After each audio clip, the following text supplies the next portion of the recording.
Hoy vamos a hablar sobre la toma de decisiones, bueno, pues que es la sustancia, la estructura, la función básica de las funciones cognitivas, se dice que es la reina, decía Slovic.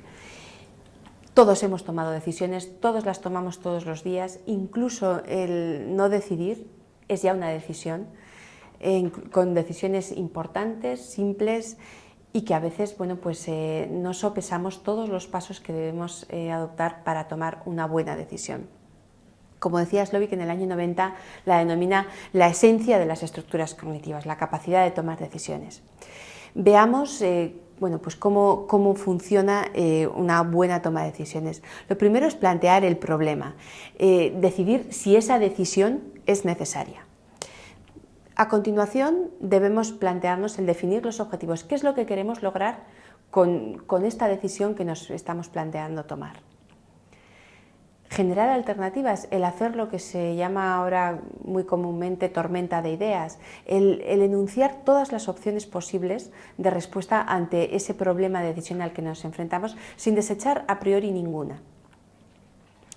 A continuación, evaluar las alternativas, lo que implica necesariamente comparar ventajas, desventajas y consecuencias de cada una de ellas. Finalmente, seleccionar la alternativa, que es aquella que se prevé tiene un resultado global más eficiente. Este proceso está mediatizado evidentemente por el entorno y la persona que condicionan todo este proceso, pero una buena toma de decisiones deberá observar estos pasos. No obstante, en muchas ocasiones estamos influidos por lo que se ha denominado sesgos y heurísticos, que son procedimientos rápidos, a modo de atajos cognitivos, que simplifican la información en condiciones de incertidumbre y nos alejan de la lógica y también de la precisión, y de los cuales no somos conscientes. Tomamos decisiones basándonos en atajos cognitivos, creyendo que los resultados obtenidos y las conclusiones a las que hemos llegado nacen de la reflexión lógica y no nos damos cuenta de que intermedian estos heurísticos en nuestro proceso de decisión. Veamos, por ejemplo, el principio de Pollyanna, y es la tendencia a asignar probabilidades más altas a las alternativas más deseables y más bajas a las que son menos. Voy a ir al cine esta tarde y no he cogido entradas, justo el día que llegamos tarde, pienso que, bueno, pues que seguro que hoy habrá poca gente en el cine. ¿Y lo pienso basándome en algo? No, simplemente llego a esa conclusión porque le asigno más probabilidad a aquello que estoy deseando que suceda que la probabilidad real que hay y que incluso yo pueda conocer.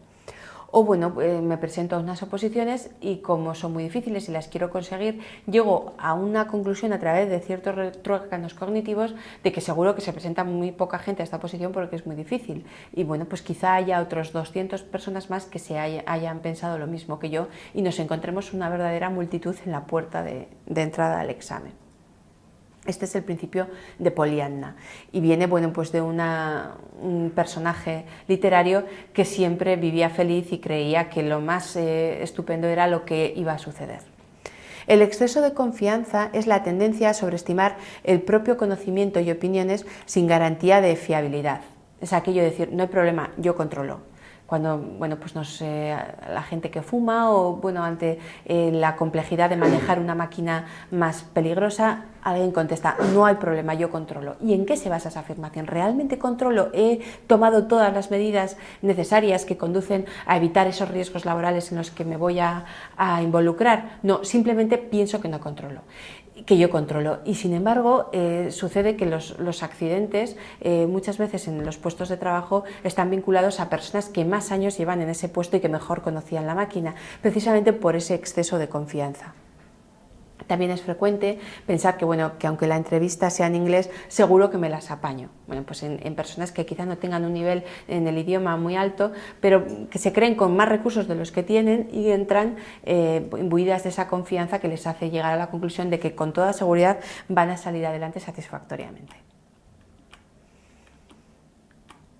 Otro sesgo es el de accesibilidad o disponibilidad, que es la facilidad para recordar determinados hechos y suponer que por ello son comunes. Se recuerdan con más facilidad sucesos dramáticos y se eleva la percepción de ocurrencia. Todos tenemos en la mente el año 2008, el accidente de Spanair, de un avión, y sin embargo olvidamos los cientos, docenas de accidentes que suceden en cada operación salida de las vacaciones, y que incluso hemos llegado a ver imágenes en la televisión de situaciones dantescas que olvidamos con relativa facilidad, pero sin embargo tenemos muy presente ese accidente de aviación en el que el número de víctimas porcentualmente es inferior al que están en los accidentes automovilísticos, y sin embargo poca gente tiene miedo a montarse en un automóvil y mucha a montarse en un avión. Otra cuestión de triste actualidad es cierta compañía de aviones que últimamente está teniendo bastantes problemas, y esto, si alguien nos cuenta que ha habido un accidente o ha habido una incidencia en un aeropuerto, con rapidez nos acordamos de una compañía irlandesa y pensamos que seguro que ha sido de esta. ¿Por qué? Pues porque últimamente están pasando.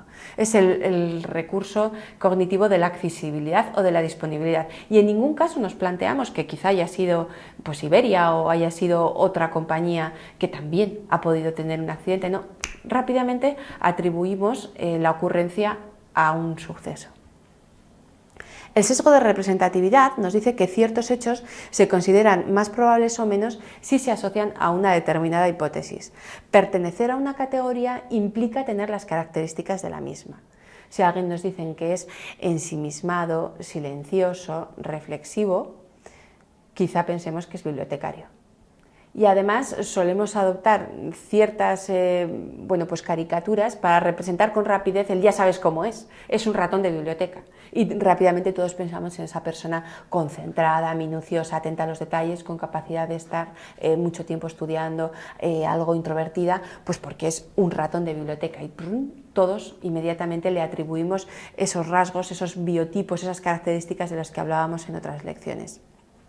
Esto también ha sido estudiado en el ámbito de la medicina, como en departamentos de urgencias con saturación de tiempo, de prisa, de decisiones, los médicos, ante un cortejo de síntomas que es común a enfermedades diferentes, pueden acabar enunciando diagnósticos con más rapidez sin tener presentes todas las cuestiones que influyen en la decisión, sin con esto decir que los médicos decidan de una manera poco profesional, pero ante ciertos síntomas, ante presiones de tiempo, de decisión, de rápida afluencia de personas, pueden llegar a tomarse decisiones que no son del todo racionales. La alteración de la estructura. Esto es un recurso utilizado en la publicidad con una frecuencia extraordinaria. Y es que la misma cuestión presentada de dos modos diferentes pero equivalentes desde el punto de vista puede ocasionar diferentes respuestas. A casi todos nos suena que 9 de cada 10 dentistas recomiendan tal enjuague dental. Y sin embargo nadie nos habla de ese 10º dentista que al parecer nunca estuvo de acuerdo con el uso de este producto y que está olvidado para todos. Igualmente, no es lo mismo que ante una enfermedad nos hablen de que tenemos un 80% de probabilidades de salvarnos que de un 20% de posibilidades de morir.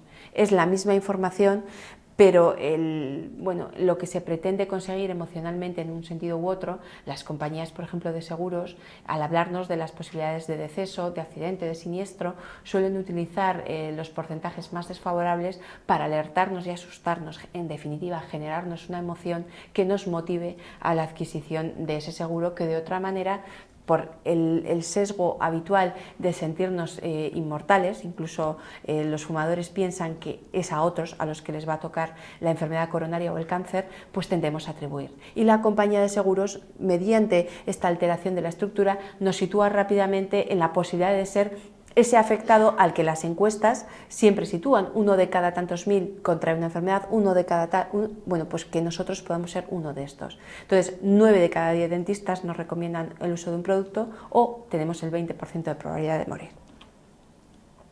Respecto al sexo, en relación a la toma de decisiones, sabemos que hay diferencias notables entre hombres y mujeres. Ellos dedican poco tiempo a la toma de decisiones, suelen reparar en aspectos objetivos del elemento de decisión, les cuesta decidir sobre aspectos tales como la jubilación. Un hombre tarda más cuando tiene alternativas en decidir si se quiere jubilar o no. Suelen ser más dominantes en el proceso, están más dispuestos a decidir sobre la salud, están orientados a la tarea mucho más que ellas, que bueno, pues analizan más, imponen menos en el proceso, atienden a aspectos subjetivos, emocionales del proceso de decisión. A ellos les guía por lo general más un criterio de modernidad frente al criterio de utilidad que solemos utilizar las mujeres. No están tan afectados por el ánimo respecto a ellas y suelen ser asertivos, es decir, la conducta destinada a enunciar la opinión propia sin dejarse influir por la ajena, sin que esto implique mostrarse ni agresivo ni pasivo, frente a ellas que tienden a ser más empáticas, que es un término que nos sitúa en la esfera de sentir con, eso es la empatía, el ponernos en el lugar del otro y ver las cosas desde el ángulo en el que el otro los ve. Estos son, bueno, pues rasgos generales en la toma de decisiones que pueden en un momento determinado pues no necesariamente responder a los criterios de género, pero que suelen tendencialmente estar más presentes en uno y otro sexo. Respecto a cuestiones como la toma de decisiones y el grupo, podemos afirmar algunos aspectos importantes. Y es que las decisiones de grupo son procesos más complejos y lentos, que no siempre son secuenciales, no siempre del paso 1 se va al paso 2, sino que son resultado de la obra de un equipo en el que las distintas mentalidades, sexos, edades, bueno, pues condicionan el propio proceso de la toma de decisiones. Mohamed y Rinseis en 2001 situaron 3 momentos en la toma de decisiones de grupo: entrada, proceso y salida. El proceso es ese momento en el que el grupo se posiciona más y actúa de manera más intensa.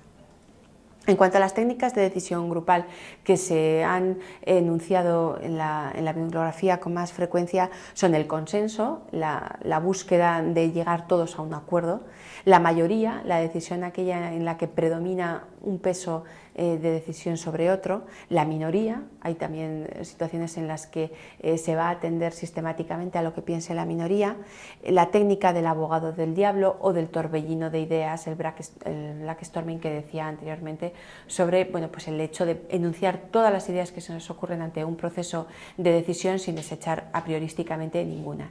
Y todas ellas deben estar marcadas bueno, pues por la creatividad como sustancia fundamental que debe impregnar el trabajo de los grupos.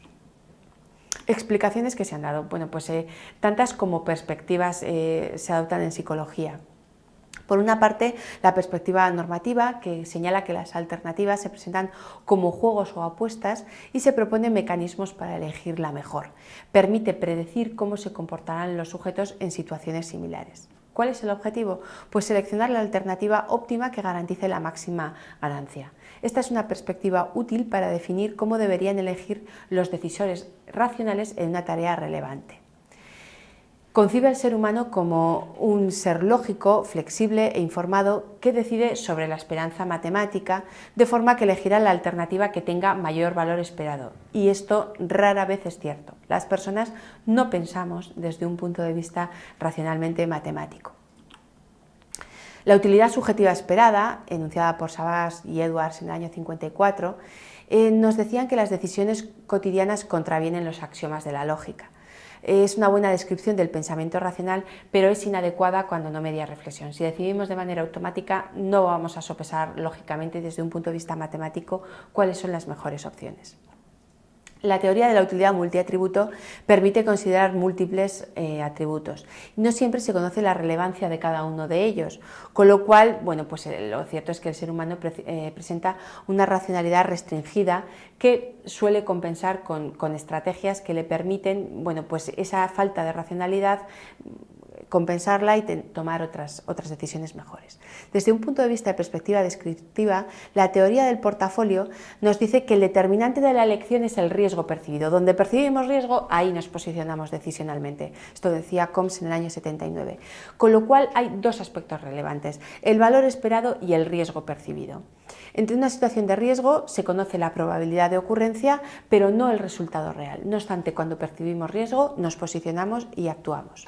La teoría de la eliminación por aspectos de Tversky del año 72, Amos Tversky, que junto con Kahneman son los padres de la toma de decisiones en el mundo de la psicología, que Tversky recibió a la limón con Kahneman el premio Nobel, nos decía que se selecciona un atributo que se considera importante, se buscan otros y se van eliminando las opciones que no los cumplen hasta quedarnos solo con una alternativa. Bueno, pues esto es una estrategia útil, pero puede conducir a despreciar utilidades superiores globales por cuestiones como las que hemos visto en clases previas, en las que bueno, pues percibimos la bondad o no de las situaciones en función de criterios perceptivos que no siempre son reales. Otra teoría, enunciada por James y Mann en el año 77, es la teoría del arrepentimiento. Nos habla del peso de la anticipación de las emociones negativas, es decir, nos ponemos en situación de qué haría si y qué pasaría si. Si esa situación percibida, imaginada, me hace sentir culpable, me arrepiento y esto me hace no tomar una decisión. De manera que las consecuencias emocionales son las que aconsejan cuándo tomar o no decisiones, lo cual nos aleja de la racionalidad. Desde un punto de vista naturalista, bueno, pues se han planteado diversidad de formas, dependencia del entorno, evaluación de la situación, procesos dinámicos, descripciones basadas en la realidad e imágenes mentales. De manera que lo que nos concluye esta perspectiva es que el entorno es fundamental en la toma de decisiones y que las decisiones nunca se ven aisladas como si fueran de laboratorio. La perspectiva de la autorrealización nos habla de 4 componentes en el proceso decisorio que enunciaba Baynes en el 88. La fase de generación de alternativas, de evaluación de las mismas, de aprendizaje y todo esto modulado por los factores de moderación.